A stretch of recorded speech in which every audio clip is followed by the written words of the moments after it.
12 का संचालन किया जाएगा। राज्य में बुनियादी सेवाओं की में व्यापक सुधार हुआ है। इसके परिणाम स्वरूप वर्ष 2005-06 में जहाँ फीसदी मृत्यु दर प्रति 1000 61 थी, वही अब घट करके 32 हो गई है, जो पहली बार राष्ट्रीय औसत के बराबर है। इस दौरान टीकाकरण 18% से बढ़कर 86%, मातृ मृत्यु दर प्रति लाख 312 से घटकर 149 एवं कुल परिजन की दर 4.3% से घटकर 3% पहुँच गया है। अस्पतालों में बड़े पैमाने में आधारभूत संरचना का विकास हुआ है एवं कुशल मानव संसाधन उपलब्ध कराए गए। पटना मेडिकल कॉलेज एवं अस्पताल को 5462 बेड की क्षमता वाले आधुनिक विश्वस्तरीय मेडिकल कॉलेज एवं अस्पताल के रूप में विकसित किया जा रहा है, जिसका निर्माण तेजी से जारी है। राज्य सरकार द्वारा समाज सुधार एवं कार्यक्रम लगातार चलाए जा रहे हैं। सबसे पहले शराबबंदी लागू कर सामाजिक परिवर्तन की बुनियाद रखी गई। समाज सुधार की दिशा में कदम बढ़ाते हुए बाल विवाह एवं दहेज प्रथा के विरुद्ध राज्यव्यापी अभियान चलाया गया, जिससे लोगों को पूरा समर्थन प्राप्त मिला। राज्य सरकार द्वारा शुरू से ही वंचित वर्गों के लिए काम किया गया है तथा इनको मुख्य धारा से जोड़ने के लिए विशेष योजना चलाई गई है। सरकार ने महिला सशक्तिकरण पर जोर दिया है और महिलाओं को रोजगार देने एवं आत्मनिर्भर बनाने के लिए सभी आयामों पर काम किया जा रहा है। महिलाओं को सरकारी नौकरियों में आरक्षण का लाभ मिल रहा है। साथ ही अनुसूचित जाति एवं अनुसूचित जनजाति तथा अति पिछड़ा वर्ग मुख्यमंत्री उद्यमी योजना के तहत सभी वर्गों के महिलाओं को उद्यमी योजना के तहत 50% से अधिकतम 5 लाख रुपए का अनुदान एवं 5 लाख रुपए तक का ब्याज मुक्त ऋण दिया जा रहा है। जीविका के अंतर्गत अब तक 10 लाख से 31,000 स्वयं सहायता समूहों का गठन कर 1,27,00,000 से भी अधिक महिलाओं को जोड़ा गया है। इससे महिलाओं में जागृति आ रही है और वे आत्मनिर्भर बन रही हैं। अनुसूचित जाति एवं जनजाति तथा अति पिछड़े वर्ग के छात्र छात्राओं के लिए छात्रावास अनुदान योजना एवं सिविल सेवा प्रोत्साहित योजना सफल संचालन किया जा रहा है। मुख्यमंत्री ग्राम परिवहन योजना के तहत हर पंचायत में अनुसूचित जाति अनुसूचित जनजाति के 4 तथा अति पिछड़े वर्ग के 3 युवाओं को लाभ दिया जा रहा है। अल्पसंख्यकों के लिए विद्यार्थी प्रोत्साहन छात्रवृत्ति, रोजगार ऋण, कौशल विकास, महिला प्रत्यक्षता सहायता, मुफ्त में कोचिंग योजनाओं का सफल संचालन किया जा रहा है। मदरसा सुदृढ़ीकरण एवं अल्पसंख्यक आवासीय विद्यालय की योजना संचालित है। बिहार राज्य वक्फ विकास योजना के तहत पटना सहित 5 जिलों में सुन्नी वक्फ बोर्ड एवं शिया वक्फ बोर्ड की जमीन पर बहुउद्देशीय भवन, मुसाफिर खाना, विवाह भवन, वक्फ कार्यालय भवन, मार्केट कॉम्प्लेक्स आदि का पुनर्निर्माण किया जा रहा है। राज्य सरकार बिहार में उद्योगों के विकास के लिए तत्पर है। राज्य में उद्योग के लिए आवश्यक आधारभूत संरचना एवं बुनियादी सुविधाएं उपलब्ध हैं। बिहार आज निवेश के लिए पूरी तरह तैयार है। राज्य में निवेश को प्रोत्साहित करने के लिए नई संशोधित औद्योगिक प्रोत्साहन नीति 2020 लागू की गई है। कृषि एवं काफ्ट आधारित उद्योगों को प्रोत्साहित करने हेतु नई नीति बनाई गई है। मक्का एवं गन्ना को किसानों की आय बढ़ाने के हेतु विशेष इथेनॉल नीति लाई गई है, जिसके तहत 151 निवेश प्रस्ताव प्राप्त हुए हैं। इनमें से 17 प्रस्तावों को केंद्र सरकार ने अनुमति दी है। उनके साथ ही इथेनॉल खरीद का इकरारनामा भी किया गया है। राज्य सरकार पर्यावरण संरक्षण के लिए पूरी तरह से संकल्पित पर्यावरण के संरक्षण के लिए जल जीवन हरियाली अभियान के सभी आयामों पर मिशन मोड में काम हो रहा है।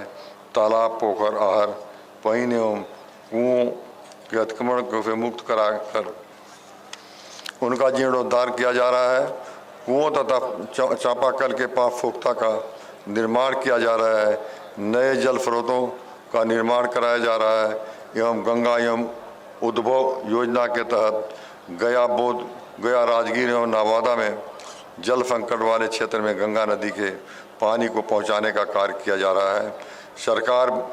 सरकारी भवन में छत बर्फा जल संचयन संरचनाओं का निर्माण कराया जा रहा है। सभी जिलों में मौसम अनुकूल कृषि कार्यक्रम के तहत फसल चक्र का फसल अवशेष प्रबंधन किसानों को प्रशिक्षण किया जा रहा है। सौर ऊर्जा पर भी जोर दिया जा रहा था। साथ ही जन जीवन हरियाली जागरूकता अभियान लगातार जारी है। राज्य में हरित आवरण बढ़ाने के लिए वर्ष 2012 में हरियाली मिशन की स्थापना कर 24 करोड़ पौधारोपण के लक्ष्य को विरुद्ध वर्ष 2018-19 तक 22 करोड़ तक पौधे लगाए गए। अब पौधारोपण का कार्य जल जीवन हरियाली अभियान के तहत किया जा रहा है, जिसके अंतर्गत पिछले वित्तीय वर्ष में 2 करोड़ 51 लाख पौधे लगाने के लक्ष्य के विरुद्ध 3 करोड़ 95 लाख पौधारोपण किया गया है। इस वित्तीय वर्ष में 5 करोड़ पौधारोपण का लक्ष्य रखा गया है, जिससे नवंबर 2021 तक 3 करोड़ 87 लाख से अधिक पौधारोपण हो चुका है और यह कार्य अभी जारी है।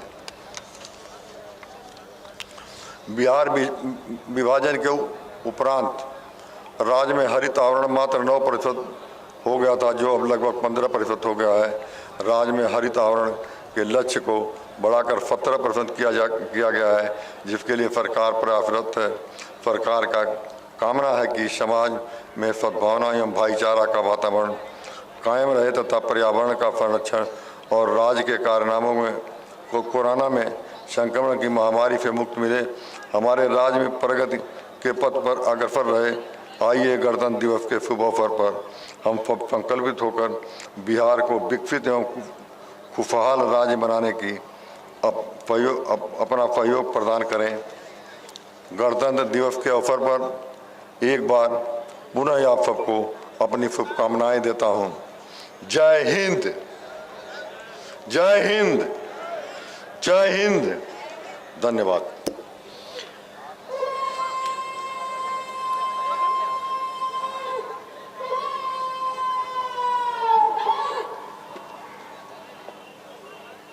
अब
Gracias.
महोदय।